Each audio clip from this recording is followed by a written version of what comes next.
身为一个全台走透透、深入体验在地客庄文化的背包客，今天我来到以皮糖闻名台湾的桃园龙潭。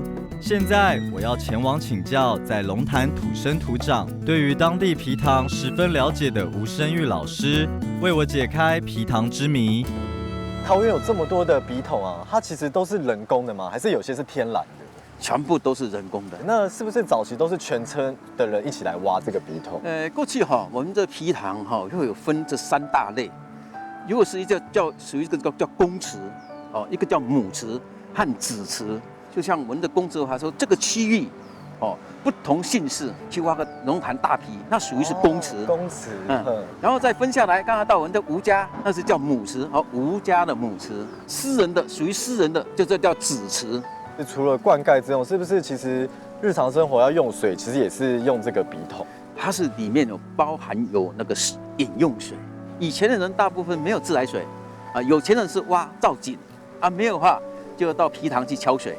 所以像我们铜锣村就有一个计划啊，又煤啊，莫加到铜锣村呐，是水开水8年啦，所以更辛苦啦。就是说有女儿不能嫁给铜锣村呐，挑水就要半天呐。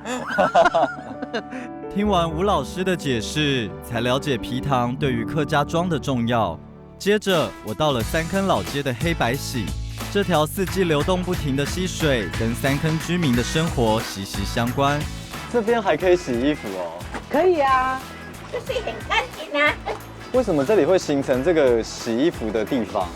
这就是我们的山泉水啊，还有石门大郡的水流到这里来，然后有3条溪流叫散行散行对，3条溪流用客语发音。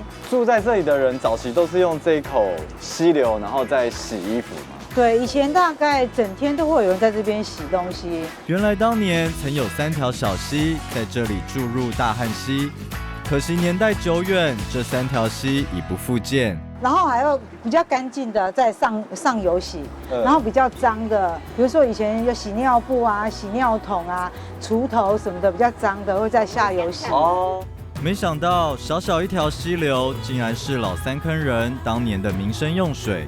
不到当地真的不了解这个依水而生的客家庄。